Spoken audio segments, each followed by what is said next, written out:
What's going on, everybody? It's your boy Shed G, along with my boy CJ Star for Famous to Us podcast.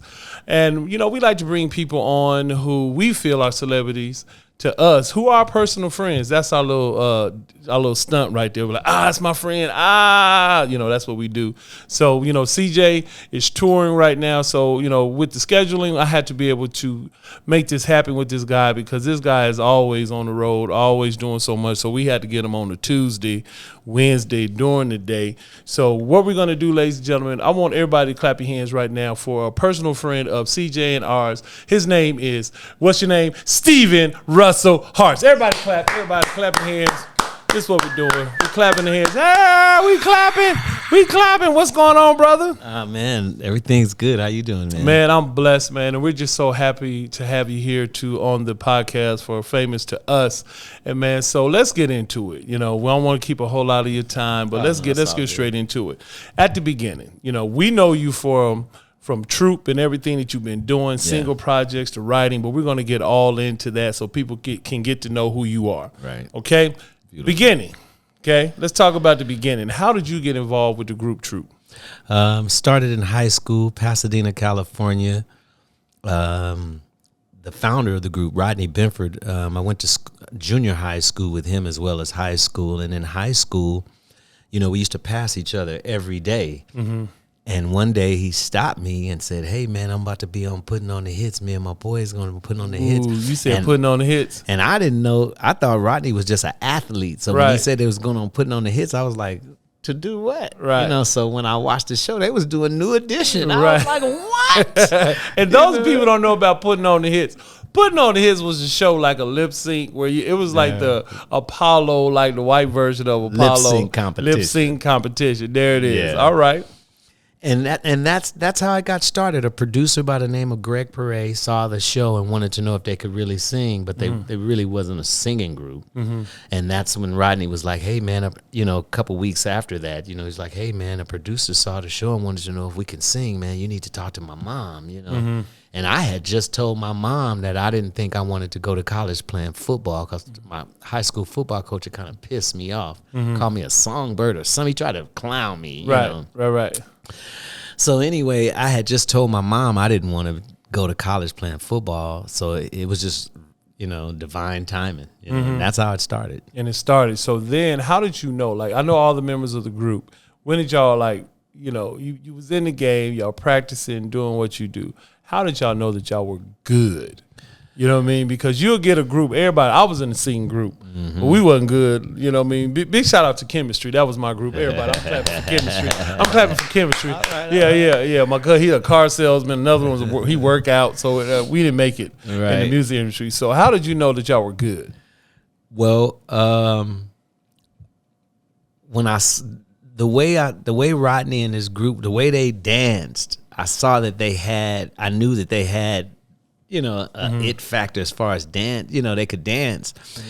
But once we got together and John, and then finally Alan got in the group, I think once Alan, we were already good. Mm-hmm. You know, we used to imitate New Edition for a couple years, you know, in high school. Mm-hmm. So we were good. We were good performers. But once Alan got in the group as the other lead singer, and started me writing songs and stuff like that, that's when I really knew we had potential to do something. But, you know, I thought we were good. I wouldn't have got in the group if they were whack. I wouldn't have joined. Right. But the fact that Rodney could dance really good and Reggie was really, really good, that was good enough for me because, you know, I was confident in myself, you know. So what was the song that made you be like, man, we on our way? Like it wasn't even out yet, and y'all you produce it, or they produce it, and you was like, "Man, I'm on my way." A song called "Time Out." It was the first song I wrote, and our first producer, who actually lives around the corner, Zach Harmon, he took the song and produced it and turned it into a banger, you know. So that's when I was like, "What?" You know, I thought it was hot, you know. But that's when we thought we were on our way once we started recording our own demos that we wrote and stuff like that. That's when we kind of felt like, yeah, we can do this. Right. Now, CJ, you know, even though he couldn't be here, you know, he sent me some questions for him. Now, he was like, you know, Sweet November. You know, and two occasions. He was like, you know, the deal did 2 occasions. Did y'all do 2 occasions? Did y'all do a rendition? We just did. So he said Troop, and pretty much what he's saying, which one do you think was better? Sweet November by you guys or 2 occasions by The Deal? by The Deal? Oh man, Because both of them sound good. Babyface, nice. he wrote both of them, so it's just Babyface against Babyface. I think they're both great. 2 Occasions was a more up to date deal. You know, of course, Sweet November was done early in their career, but as far as songs, both of them are super well written. Both written by Kenny.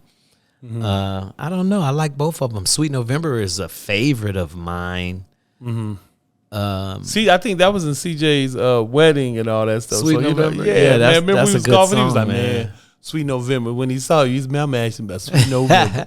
I'm asking about Sweet That's November. a good song. That was a good song. I like both of them, to be honest. Okay. I like both of them, but I'll take Sweet November since that was a number 1 for me. Okay. Now let's talk about on the road. You know, you guys on the road, you having fun. How was that experience? Like, you know, like nowadays, I see, like, I've done some shows with you and concerts with you when you get a lot of the greats like you guys, the 90s groups and all that stuff, they get together and just see how y'all interact or whatever. How was it when y'all were young?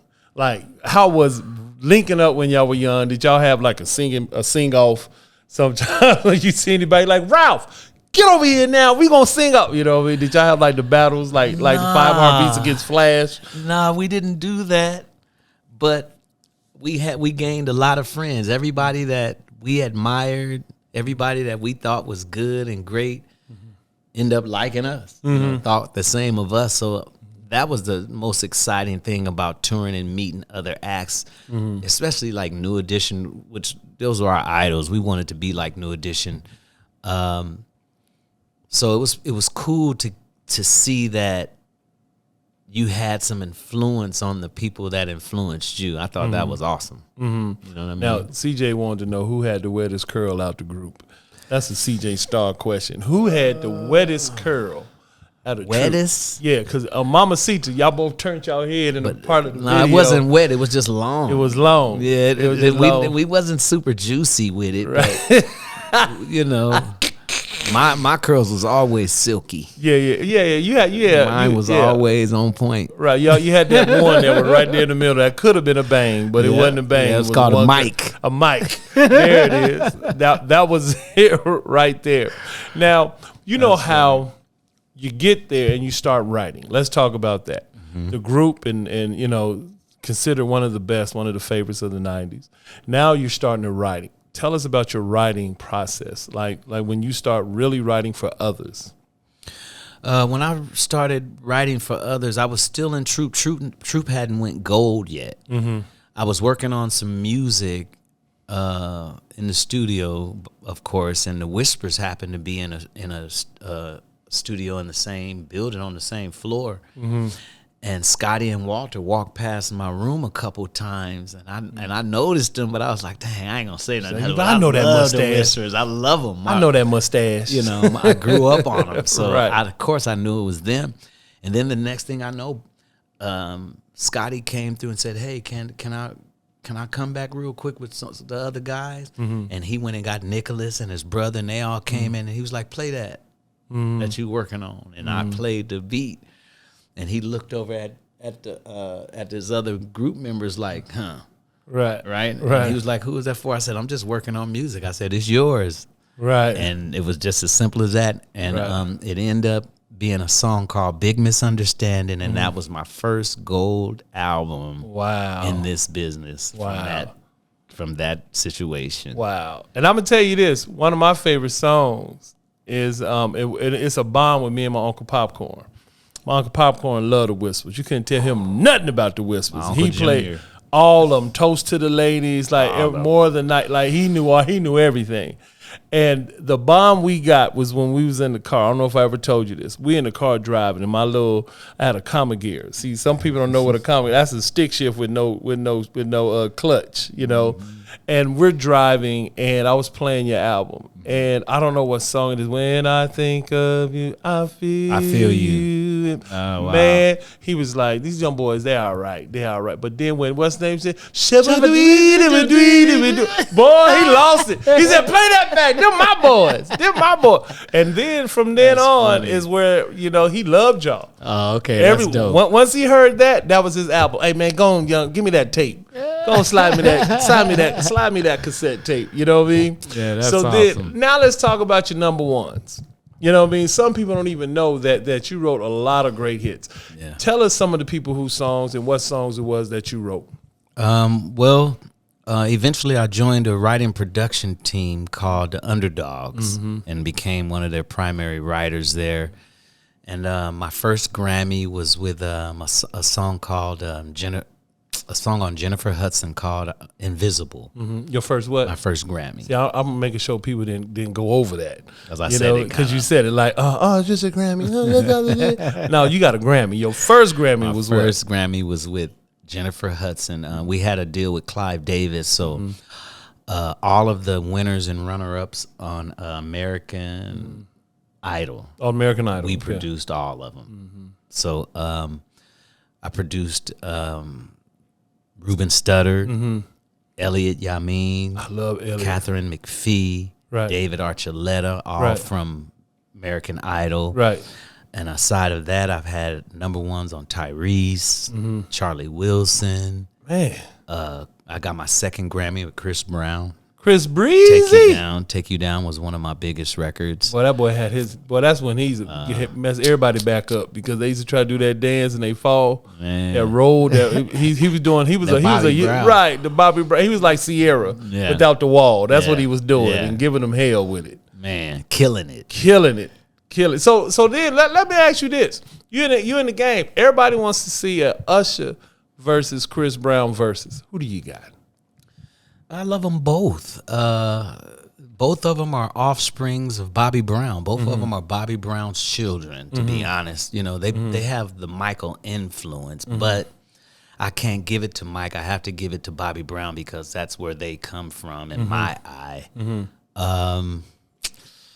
Usher, Chris. I'm sure at this point Chris probably has more songs. You said what I said. Yeah, it's a song thing with these verses. That's why it's hard for Troop to get a verses because we wasn't around that long to have that many songs, but we had a couple key records.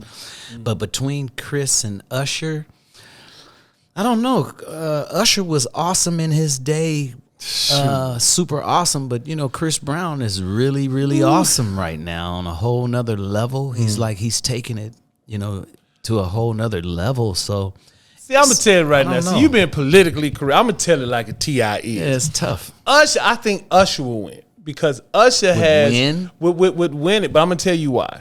Chris Brown has a lot. Chris Brown got a lot of stuff, but he had too many songs. You know what I mean? Usher, when he came out, we had an album. So when his songs, we felt it. You know, Usher, you want 2 minutes of Usher song. Chris Brown, you can do 25, 50 seconds. Go to the next song because he got a lot. And that's the way the industry is today. It's like fast food. Exactly. Yeah. That's why I say Usher. Got you. You know what I mean? Yeah. Chris Brown, cold. I love Chris Brown. Yeah, me too. You know what I mean? But it's just the fact that Usher got them marinated. And Usher's bad too, man. He's an awesome singer, awesome performer. Yeah.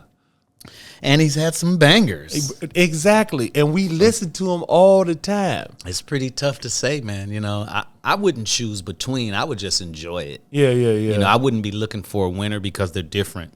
Right. I got you. But, you know, I don't know. That'll be a tough one, man, because Chris got the marketplace right now. Right. So, popular opinion, it might be him. But, you know, like you said, man, when you come from Confessions and come on, man. I mean, all the way back to Usher's first single, "Call Me Call the Mac." Me a Mac. Yeah, boy. Usher's Can you been get around. with it? That was it for me. That can you that get with Devontae produced. Yeah. See? Yeah, Usher's been around, Yeah. but today I don't think anybody in this day and age remember those songs. I do. I play it already. Right. We'll get it in there. So then, but now before we get up out of here, you're still doing your thing. Yeah. And that's a cool thing. What projects are you working on right now? Well, I actually transitioned to filmmaking. I'm an independent filmmaker. My production company is called Black Box Original. Say that again, man. See, we got to do rewinds on here. Say that again. My production company, my film production company is called Black Box Original. Okay. We have 2 films out right now. We have a series called Day Ones that's out right now on Amazon and Tubi. Okay. And we have our first installment of Tales of a Boy Band, which is like an unsung on steroids. Okay. We have Tales of a Boy Band out on Troop right now. Okay. Working on our first horror film right now. And I'm producing my 9-year-old. What? I'm producing my 9-year-old.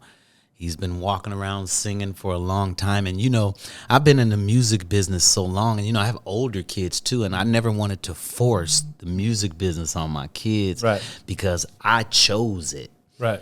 But kids are not like us. They're Right. not choosing. Right, They're right, kind of right. just up in the air. So Right. I just decided to implement a little Joe Jackson on this guy. Right.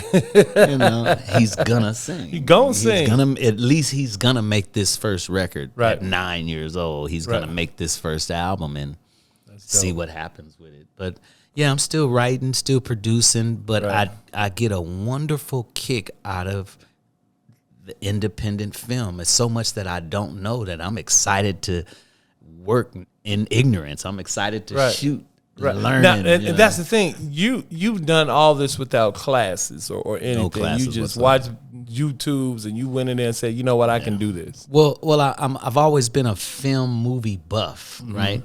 And I did go to Pasadena City College for a year once I decided to start shooting Day Ones. I did go to school and take a class on filmmaking just to get some fundamentals. But when you're shooting, you're still learning at this stage of my career. So it was just, I played keyboards. I learned how to write songs and play the keyboard by ear. I didn't have lessons. I couldn't afford piano lessons as a kid, so I taught myself how to play. So it's the same thing I'm doing with the films. I'm teaching myself how to direct and how to do lighting, and I'm scoring, I'm editing. I've taught myself how to edit.